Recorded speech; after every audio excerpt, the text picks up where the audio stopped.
नाज़रीन, ख़बर जो सिलसिलो जारी है। मां सिंजोरे ख़बर सिंजोरे में 2 अक्टूबर ते थींदड़ सिंध सकाफ़ती कॉन्फ्रेंस बाबति नामवर दीनी आलिम, दानिशवर, लेखक, महक़िक़, शाइर साईं हाफ़िज़ अब्दुल क़य्यूम मेहर साहिब जो पैगाम। सिंध जे नक्शे में सिंजोरो दिलि वारी जॻह ते आहे। उन सिंजोरे में 2-3 सालनि खां लगातार सिंजोरे जो सीनियर सहाफ़ी साईं खुदारिनो काछाई उन जी टीम सिंध जे सकाफ़त जे हवाले सां हिकिड़ी कॉन्फ्रेंस कंदा आहिनि। ऐं असांखे इहो ॿुधी करे ख़ुशी थी त हिन साल 2 अक्टूबर ते सिंधी सकाफ़ती कॉन्फ्रेंस थी रही आहे। सिंध जी सकाफ़त छा आहे?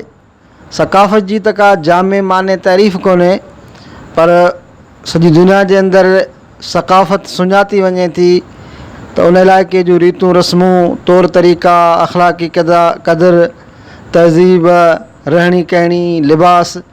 सिंध जी जेका तहज़ीब ऐं सकाफ़त आहे उहा सदियुनि खां आहे ऐं सिंध जी सकाफ़त ऐं तहज़ीब शाहूकार सकाफ़त ऐं तहज़ीब आहे। सिंधी माण्हू हमेशह अमन ऐं रवादारी जो अलमबरदार रहियो आहे। सॼी दुनिया खां वधीक हिन दौर में बि मज़हबी रवादारी जेका आहे उहा सिंध में मिले थी। उहो ई सबबु आहे जो सिंध खे सूफ़ियुनि जी धरती चयो वञे थो। ऐं सिंध जे सूफ़ियुनि न सिर्फ़ु सिंध जे ख़ुशहाली जी ॻाल्हि कई आहे, पर सॼे आलम जे आबादी जे लाइ दुआऊं कयूं आहिनि। त सिंध जेका पंहिंजे सकाफ़त, पंहिंजे तहज़ीब में दुनिया जे शाहूकार तहज़ीबनि मां हिकिड़ी तहज़ीब आहे, उन खे आम करण जे लाइ ऐं असांजे नौजवान नस्ल खे पंहिंजे सिंधी सकाफ़त खां, सिंध जे तहज़ीब, सिंध जे अख़लाक़ी क़दरनि खां वाक़ुफ़ु करण जे लाइ ही हिकिड़ो सुठो मेड़ाको आहे। ऐं जंहिंमें मुख़्तलिफ़ सिंध जे इलाइक़नि मां सुॼाणंदड़ूं दानिशवर ईंदा, अदीब ईंदा, अहले इल्म ईंदा, हर मकतब फ़िक्र जा माण्हू ईंदा ऐं नौजवाननि खे सिंध जे सकाफ़त तहज़ीब जे हवाले सां पैगाम ॾींदा।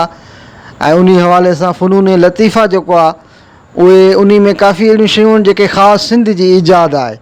त आउं सम्झां थो त असां सिंधी माण्हुनि खे उन प्रोग्राम खे पंहिंजो सम्झणु खपे।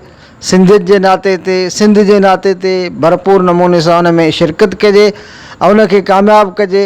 ऐं उन कामयाबी सां फ़ाइदो इहो थींदो जो असांजो सिंध जो पैगाम, सिंध जे अमन ऐं रवादारी जो पैगाम न सिर्फ़ु असांजे नऊं जवान नस्ल ताईं वेंदो, पर सिंध जे तहज़ीब जी जेका मुस्बित या सोच आहे, इहो मुस्बित पहलू आहे, इहो आलमी फ़ोरमनि ते बि वेंदो ऐं इन सां सिंध जे लाइ, सिंधी माण्हुनि जे लाइ सुठो तासुरु जुड़ंदो। ऐं असां तोड़े जो सिंध जे हवाले सां काफ़ी ॻाल्हियूं कंदा रहिया आहियूं, पर अमली तरह असांखे अहिड़नि प्रोग्रामनि में शरीक थी करे सिंध सां मुहबत ऐं सिंध सां सचाई जो सबूत ॾियणु खपे। वधीक ख़बरनि ऐं तफ़सील लाइ विज़िट कयो अवामी news Facebook page, YouTube page ऐं अवामी न्यूज़ वेबसाइट।